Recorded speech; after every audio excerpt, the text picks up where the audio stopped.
Bueno, buenas noches. Estoy haciendo por el momento el video de el tema de balance hídrico, que es uno de los temas que hay sobre ejercicios del taller. Mm, bueno, eso es lo primero. Lo segundo, quedó el examen para el próximo sábado, sábado 2 de mayo en el horario de clase.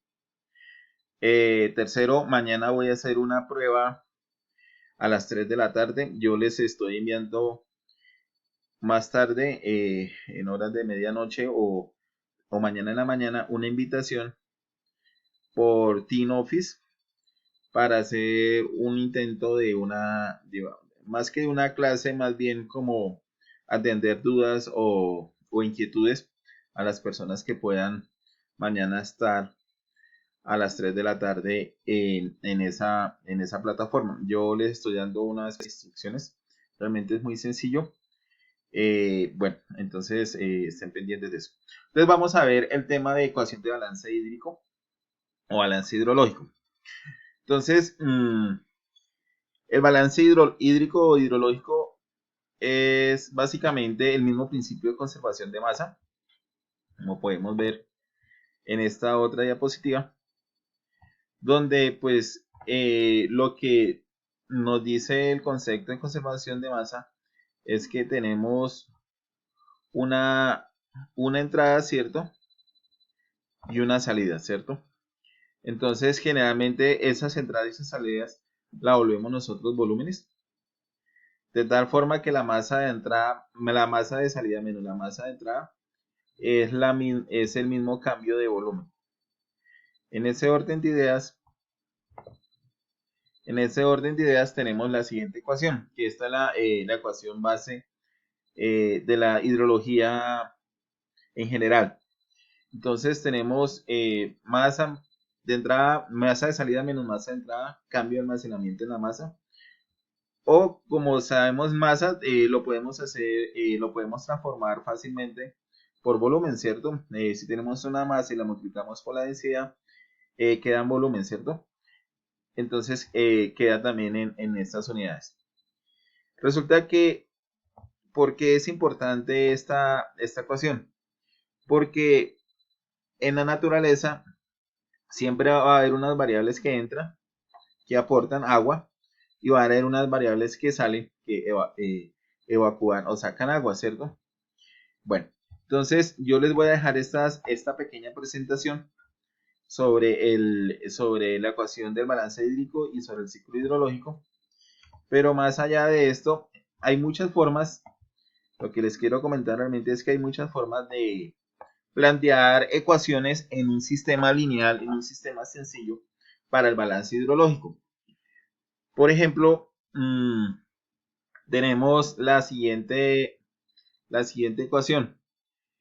Esta ecuación me está representando que el cambio de almacenamiento del delta de S está influenciado por una variable que entra por precipitación, una variable que sale del sistema, ¿cierto? De su conjunto hidrológico, escorrentía superficial, el flujo neto del agua subterráneo que puede estar yéndose por debajo del suelo natural, una evaporación, ¿cierto? Porque al evaporarse perdemos masa de agua, y por una transpiración por las plantas. Y digamos que ese puede ser un modelo de balance hidrológico. Así como puede ser este modelo de balance hidrológico, pueden haber otros modelos de balance hidrológicos un poco más desarrollados o un poco más elaborados, un poco más complejos. ¿Por qué es importante este balance hidrológico? En esencia, todo parte o termina para nosotros como ingenieros civiles en cuanto a la hidrología superficial, que es tal vez lo más recurrente en nosotros. Y esa hidrología superficial se resume en el caudal, ¿cierto? El caudal me expresa o me resume todo lo que está pasando en la cuenca, en evaporación, en precipitación, en infiltración, en aguas subterráneas, en escorrentía. De tal forma que ese caudal me está contabilizando todas esas cambios de masa o esos cambios de volumen de masa de entrada y de masa de salida. Entonces, generalmente estas ecuaciones de balance hidrológicos se utiliza con bastante frecuencia, con mucho uso, para determinar el almacenamiento de embalses o de represas.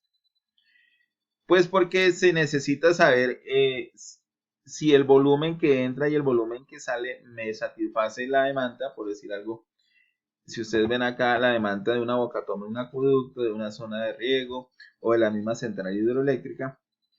Entonces hay modelos tan sencillos como pueden haber 2 o 3 variables dentro del modelo de balance hidrológico, como unos un poco más elaborados, por ejemplo, el que nosotros vemos acá. Entonces, por ejemplo, este modelo que aparece en la ecuación 9.1, entonces está teniendo en cuenta precipitación sobre el embalse, el caudal que le llega el afluente, ¿cierto? Un caudal que entrega el embalse, la demanda. Aquí el dibujito es muy diciente, ¿cierto? La evapotranspiración, lo que se evapora en la lámina de agua, lo que hay un cambio de almacenamiento por esas entradas, por esas salidas, unos excesos que vierte el vertedero, por ejemplo, si está fuera un sistema de analizar el almacenamiento del embalse. Si el embalse está muy lleno, pues va a haber un vertimiento, ¿cierto? Entonces, esta es otra variable que debería considerarse para para el almacenamiento dentro del embalse. Pérdidas por infiltración, puede ser que en la roca o en el macizo esa infiltración me haga perder agua, ¿cierto? Entonces me baja un poquito el volumen del embalse. Obviamente esas pérdidas por infiltración, lo ideal es que se consideran nulas, o si no, pues habría serios problemas de infiltración y podría haber problemas de seguridad en el embalse, que eso sería una situación crítica. Bueno, y todas estas variables que ustedes tienen, ¿cierto? Entonces, si ustedes observan, aquí tengo otra ecuación para determinar el embalse, para hacer un balance hidrológico, ¿cierto? Entonces, tengo una masa en un lado y tengo una masa, una entrada a un lado y una masa al otro lado. Pero en una de esas variables tengo el almacenamiento.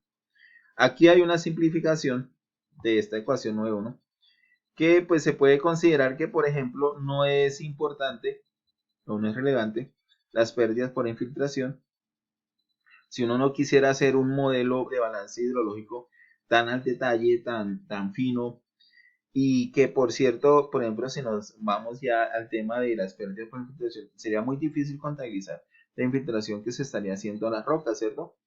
O al suelo, debido a esa gran masa de almacenamiento.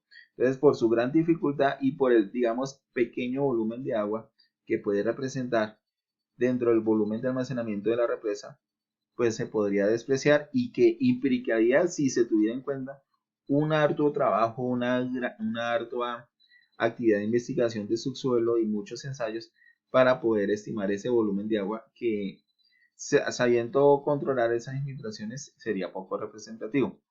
Si ustedes observan, por ejemplo, aquí en la ecuación 9.1, si yo simplifico ese balance hidrológico, tengo bueno, se me cancela, por ejemplo, la precipitación sobre el embalse. Sí, puede ser que llueva, pero es tan grande el volumen del agua que pues a la larga no es que me afecte mucho en un principio la precipitación que caiga exactamente encima de la lámina de agua, es decir, del espejo de agua. Eso es una situación. Pero, por ejemplo, una variable que si no podría yo eliminar sería la escorrentía, ¿cierto? El caudal del afluente, es decir, el caudal de los afluentes que le llegan y llenan el embalse. Esa masa de agua sí sería mucho más importante eventualmente que la precipitación o que la misma pérdida por infiltración, ¿cierto? Bueno, aquí habría dentro de la simplificación que había un almacenamiento, ¿cierto? Un cambio del almacenamiento. Y otra variable que se consideraría importante si se fuera a simplificar esta ecuación sería el caudal que sale por el vertedero. Entonces observen que aquí teníamos 2, 4, 6, 7 variables, y a la larga quedan simplificados o resumidos en 4 variables. Entonces con esto lo que les quiero decir es que, dependiendo de tan complejo o tan fino se vaya a hacer los cálculos de los balances hidrológicos, puedo utilizar una ecuación más sencilla o más compleja.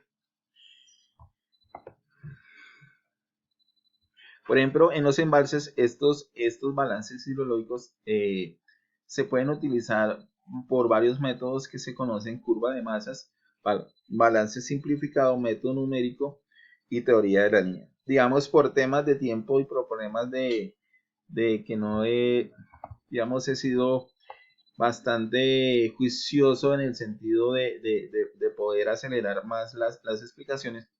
Este temita va a quedar para el tercer corte, que no va a alcanzar. Para hacer balances de energía para embalses ya propiamente, ya como algo más técnico. Aquí haciendo un repaso, estas presentaciones anteriores están basadas en el libro de Gustavo Silva Medina, página 230, alrededor de la página 230, 229, si ustedes observan. Y en el libro de Hidrología de la Ingeniería del ingeniero Gustavo de Monsalve, está otra vez la ecuación fundamental de la hidrología, ¿cierto? Y aquí tenemos el típico esquema del volumen de control, qué variables entran, qué variables salen para hacer el balance hidrológico. Bueno, resulta que yo me puse súper juicioso y encontré unos textos bastante explicativos o bastante ilustrativos, mejor, que se los voy a mostrar para ampliar un poco más la aplicación de este balance hidrológico. Un momentico.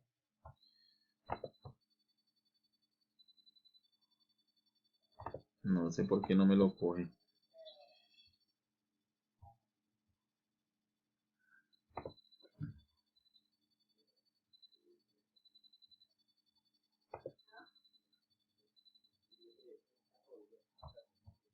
Bueno, aquí estoy tratando de abrir un archivo. Bueno, por fin.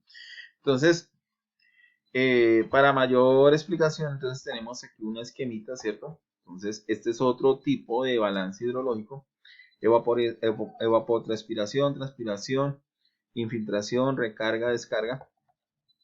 Y yo lo podría expresar nuevamente por una ecuación muy sencilla. Aquí sería la diferencia de almacenamiento igual a esta variable e-c, donde E pues son las variables de entrada, ¿cierto? Menos S las variables de salida. Eso es un modelo que podría describir muy bien ese sistema. Bueno, aquí hay otros métodos. Aquí están las diferentes variables que entran a jugar. Y bueno, aquí hay otro texto. Bueno, esto lo vamos a ver ahorita en evapotranspiración. Este otro libro que también se los voy a subir, que se llama Método de Balance Hídrico, presenta muy bien un balance hídrico, un informe de hace unos años de América del Sur. Y me gustó este texto porque mencionan los tres tipos de métodos que se utilizan para el balance hidrológico. Entonces, hay balance hídrico superficial, que es el que nosotros usamos más como ingenieros civiles. Hay un balance hídrico aerológico, que es más hacia el tema de la atmósfera. Y el balance hídrico isotópico. Entonces tenemos estos tres balances: el hídrico superficial, que es más el caudal en un afluente, repito; el aerológico, que es más el balance hídrico del volumen de agua en la atmósfera; y el balance hídrico isotópico, eso sí no recuerdo exactamente en estos momentos qué es, creo que es con respecto al agua subterránea, si mal no recuerdo. Entonces aquí tenemos, por ejemplo, otra ecuación de balance hídrico un poco más compleja, ¿cierto? Miren, aquí tenemos 4, 6, 8, 9 variables. Y esas 9 variables, pues se supone que el balance hidrológico en un sector, en un área de estudio común, sería más completo. Bueno, les voy a subir estos tres archivos en PDF. Les voy a subir la presentación y este video. Ahorita a continuación sigo explicando los ejercicios que les subí que día de este tema, ejercicios resueltos de este tema de evapotranspiración, de balance hidrológico. Muchas gracias.